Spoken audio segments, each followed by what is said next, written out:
ओम शांति। आज है 14 नवंबर 2025 की साकार मुरली है।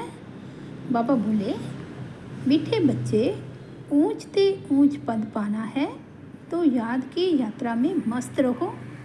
यही है रूहानी फांसी, बुद्धि अपने घर में लटकी रहे। आज का प्रश्न है, जिनकी बुद्धि में ज्ञान की धारणा नहीं होती उनकी निशानी क्या होगी? उत्तर है, वे छोटी छोटी बातों में रंज अर्थात नाराज होते रहेंगे। जिनकी बुद्धि में जितना ज्ञान धारण होगा उतनी उसे खुशी रहेगी। बुद्धि में अगर ये ज्ञान रहे कि अभी दुनिया को नीचे जाना ही है, इसमें नुकसान ही होना है, तो कभी रंज नहीं होंगे, सदा खुशी रहेगी। ओम शांति। मीठे मीठे रूहानी बच्चों प्रति रूहानी बाप बैठ समझाते हैं। बच्चे समझते हैं ऊंचते ऊंच भगवान कहा जाता है। आत्मा का बुद्धि जो घर की तरफ जाना चाहिए, परंतु ऐसा एक भी मनुष्य दुनिया में नहीं है जिसको यह बुद्धि में आता हो। सन्यासी लोग भी ब्रह्म को घर नहीं समझते। वे तो कहते हम ब्रह्म में लीन हो जाएंगे, तो घर थोड़े ही हुआ, घर में ठहरना होता है। तुम बच्चों की बुद्धि वहाँ रहनी चाहिए। जैसे कोई फांसी पर चढ़ता है ना, तुम अब रूहानी फांसी पर चढ़े हुए हो। अंदर में है हमको ऊंचते ऊंच बाप आकर ऊंचते ऊंच घर ले चलते हैं। अब हमको घर जाना है। ऊंचते ऊंच बाबा हमको फिर ऊंचते ऊंच पद प्राप्त कराते हैं। रावण राज्य में सब नीच है, वह ऊंच यह नीच। उन्हों को ऊंच का पता ही नहीं है। ऊंच वालों को भी नीच का पता नहीं रहता।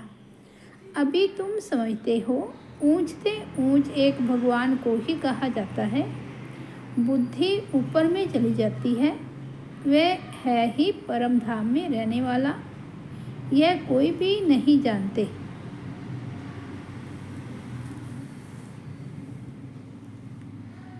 यह कोई भी नहीं समझते हैं हम आत्माएं भी वहाँ की रहने वाली हैं। यहाँ आते हैं सिर्फ पाठ बजाने। यह कोई के ख्याल में नहीं रहता, अपने ही धंधे धोरी में लगे रहते हैं। अब बाप समझाते हैं ऊंचते ऊंच तब बनेंगे जब याद की यात्रा में मस्त रहेंगे। याद से ही ऊंच पद पाना है। नॉलेज जो तुमको सिखलाई जाती है वह भूलने की नहीं है। छोटे बच्चे भी वर्णन करेंगे, बाकी योग की बात को बच्चे नहीं समझेंगे। बहुत बच्चे हैं जो याद की यात्रा पूरी रीति समझते नहीं हैं। हम कितना ऊंचते ऊंच जाते हैं। मूल वतन, सूक्ष्म वतन, स्थूल वतन, 5 तत्व यहाँ है। सूक्ष्म वतन मूल वतन में यह नहीं होते। यह नॉलेज बाप ही देते हैं, इसलिए उनको ज्ञान का सागर कहा जाता है।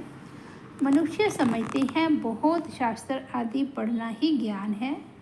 कितना पैसा कमाते हैं, शास्त्र पढ़ने वालों को कितना मान मिलता है, परंतु अब तुम समझते हो इसमें कोई ऊंचाई तो है नहीं। ऊंचते ऊंच तो है ही एक भगवान। उनके द्वारा हम ऊंचते ऊंच स्वर्ग में राज्य करने वाले बनते हैं। स्वर्ग क्या है, नरक क्या है, 84 का चक्कर कैसे फिरता है, ये सिवाय तुम्हारे इस सृष्टि में कोई भी नहीं जानते हैं। कह देते हैं ये सब कल्पना है। ऐसे के लिए समझना है ये हमारे कुल का नहीं है। दिल शिकस्त नहीं होना चाहिए। समझा जाता है इनका पाठ नहीं है तो कुछ भी समझ नहीं सकेंगे। अभी तुम बच्चों का सिर बहुत ऊंचा है। जब तुम ऊंच दुनिया में होंगे तो नीच दुनिया को नहीं जानेंगे। नीच दुनिया वाले फिर ऊंच दुनिया को नहीं जानते। उनको कहा ही जाता है स्वर्ग। विलायत वाले भल स्वर्ग में जाते नहीं हैं, फिर भी नाम तो लेते हैं हेवन पैराडाइज था। मुसलमान लोग भी बहशत कहते हैं, परंतु यह उनको पता नहीं है कि वहाँ कैसे जाना होता है। अभी तुमको कितनी समझ मिलती है। ऊंचते ऊंच बाप कितनी नॉलेज देते हैं। यह ड्रामा कैसा वंडरफुल बना हुआ है। जो ड्रामा के राज को नहीं जानते वह कल्पना कह देते हैं। तुम बच्चे जानते हो यह तो है ही पति दुनिया, इसलिए चिल्लाते हैं हे पति पावन, आकर हमको पावन बनाओ। बाप कहते हैं हर 5000 वर्ष बाद हिस्ट्री रिपीट होती है। पुरानी दुनिया सो नई बनती है, इसलिए मुझे आना पड़ता है। कलप कलप आकर तुम बच्चों को ऊंचते ऊंच बनाता हूँ। पावन को ऊंच और पतित को नीच कहा जाता है। ये दुनिया नई पावन थी, अभी तो पतित है। यह बातें तुम्हारे में भी नंबरवार हैं जो समझते हैं।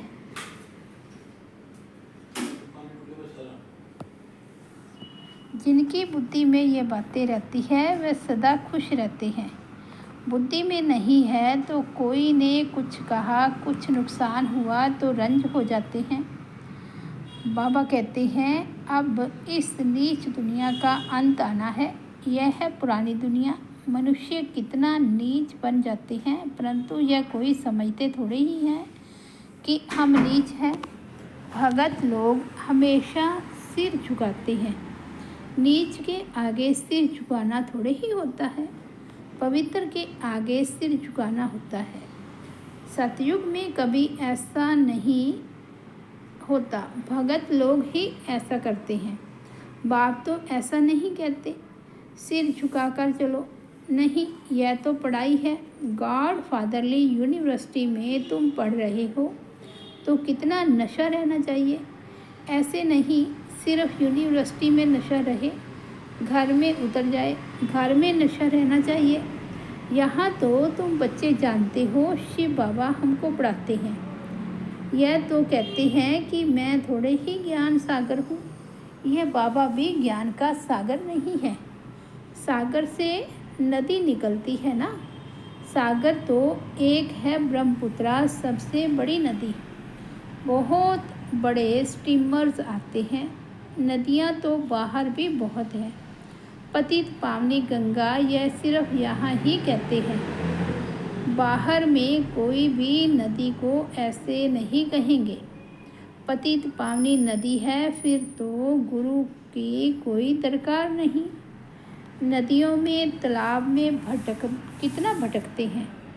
कहाँ तो तालाब ऐसे गंदे होते हैं, बात मत पूछो। उसकी मिट्टी उठाकर रगड़ते रहते हैं।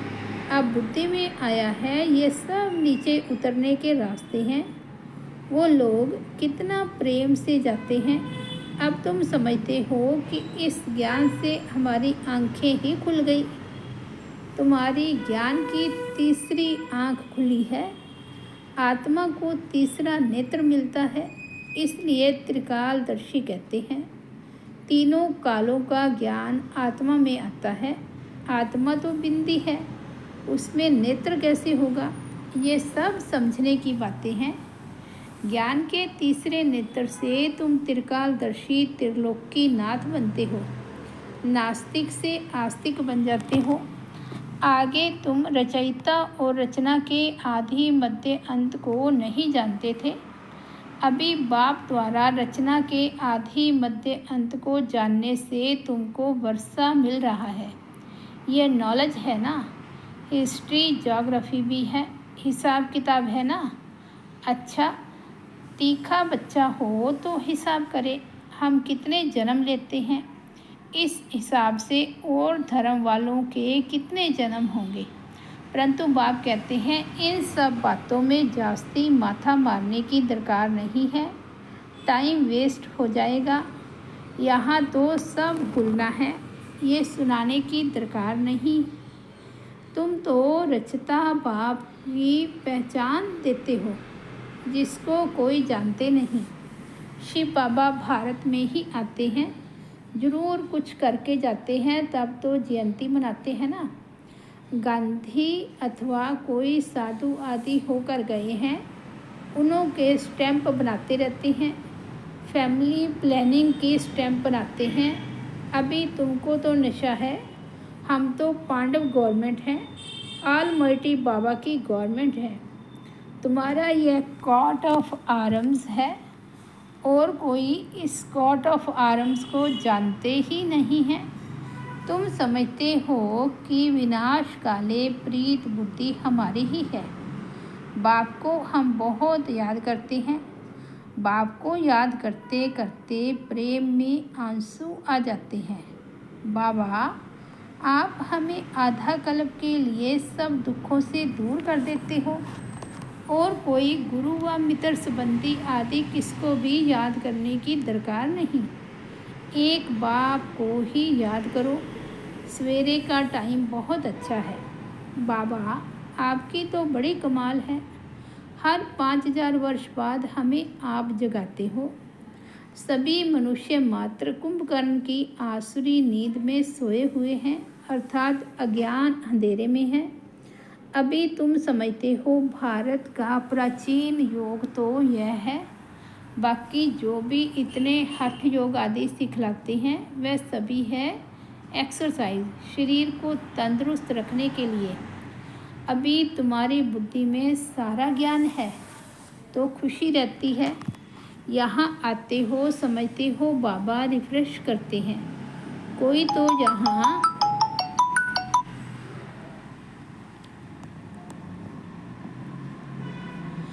तो यहाँ रिफ्रेश हो बाहर निकलते हैं, वह नशा खलास हो जाता।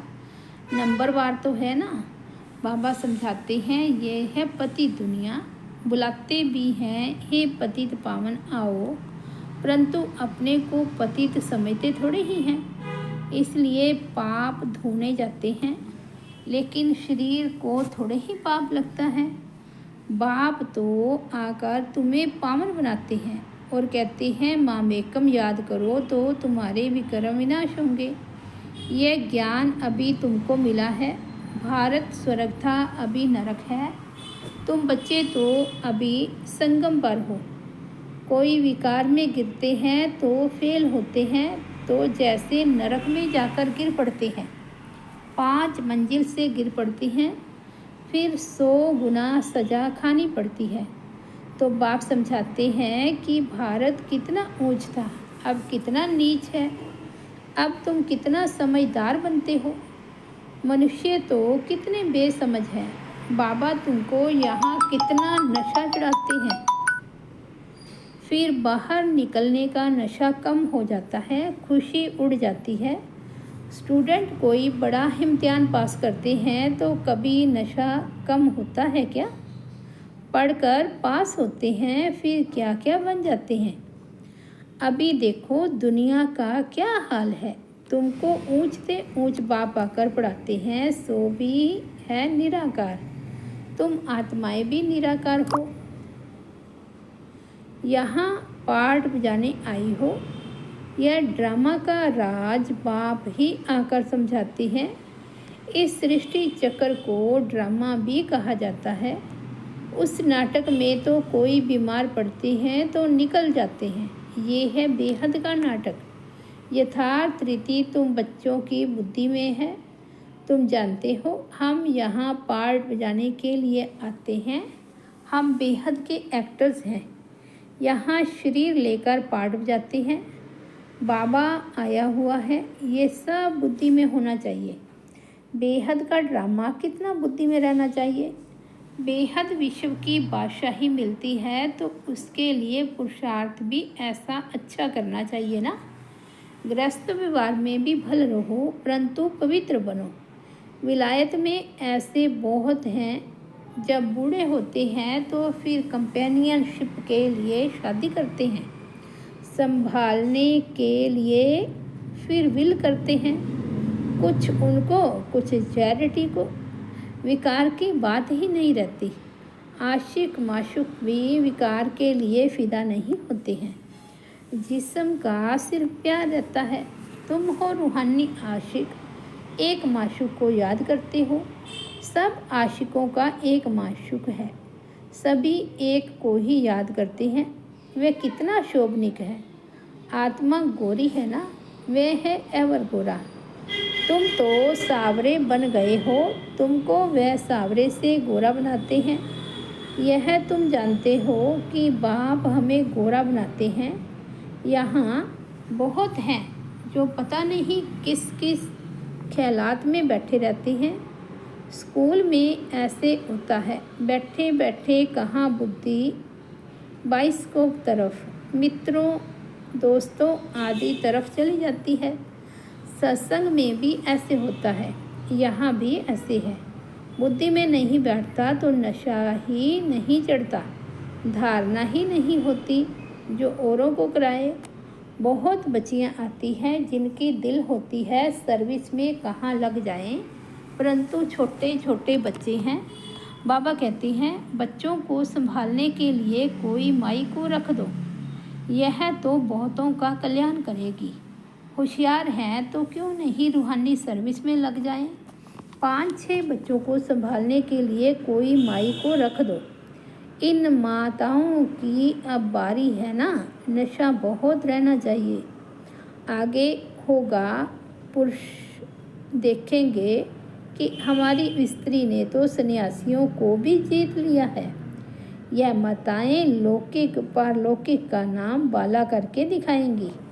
अच्छा, मीठे मीठे सिकिलदे बच्चों प्रति माता पिता बाप दादा का याद प्यार और गुड मॉर्निंग। रूहानी बाप की रूहानी बच्चों को नमस्ते। हम रूहानी बच्चों की रूहानी बाप दादा को याद प्यार गुड मॉर्निंग और नमस्ते। धारणा के लिए मुख्य सार फर्स्ट पॉइंट है, तुम्हें बुद्धि से सब कुछ भूलना है। जिन बातों में टाइम वेस्ट होता है वह सुनने सुनाने की दरकार नहीं है। दूसरा, पढ़ाई के समय बुद्धि योग एक बाप से लगा रहे, कहाँ भी बुद्धि भटकनी नहीं चाहिए। निराकार बाप हमें पढ़ा रहे हैं, इस नशे में रहना है। आज का सतगुरु बाबा का वरदान है, अपनी महानता और महिमा को जानने वाले सर्व आत्माओं में श्रेष्ठ, विश्व द्वारा पूजनीय भव। हरेक ब्राह्मण बच्चा वर्तमान समय विश्व की सर्व आत्माओं में श्रेष्ठ है और भविष्य में विश्व द्वारा पूजनीय है। नंबरवार होते हुए भी लास्ट नंबर का मन का भी विश्व के आगे महान है। आज तक भगत आत्माएं लास्ट नंबर के मन के को भी आंखों पर रखती है, क्योंकि सभी बच्चे बाप दादा के नयनों के तारे हैं, नूरे रतन हैं। जिसने एक बार भी मन से सच्चे दिल से अपने को बाप का बच्चा निश्चय किया, डायरेक्ट बाप का बच्चा बना, उसे महान व पूजनीय बनने की लॉटरी व वरदान मिल ही जाता है। स्लोगन है, स्थिति सदा खजानों से संपन्न और संतुष्ट रहे तो परिस्थितियाँ बदल जाएंगी। स्थिति सदा खजानों से संपन्न और संतुष्ट रहे तो परिस्थितियाँ बदल जाएंगी। अव्यक्त इशारे हैं, अशरीरी व विदेही स्थिति का अभ्यास बढ़ाओ। बाप दादा अचानक डायरेक्शन दे कि इस शरीर रूपी घर को छोड़, देह अभिमान की स्थिति को छोड़ देही अभिमानी बन जाओ, इस दुनिया से परे अपने स्वीट होम में चले जाओ तो जा सकती हो। युद्ध स्थल में युद्ध करते करते समय तो नहीं बिता देंगे। अशरीरी बनने में अगर युद्ध करने में ही समय लग गया तो अंतिम पेपर में मार्क्स व डिवीज़न कौन सा आएगा। अच्छा, ओम शांति। तो ये थे आज 14 नवंबर 2025 के बाबा के अनमोल महावाक्य। मुरली की हेडलाइन है, मीठे बच्चे ऊंच से ऊंच पद पाना है तो याद की यात्रा में मस्त रहो। यही है रूहानी फांसी, बुद्धि अपने घर में लटकी रहे। ओम शांति।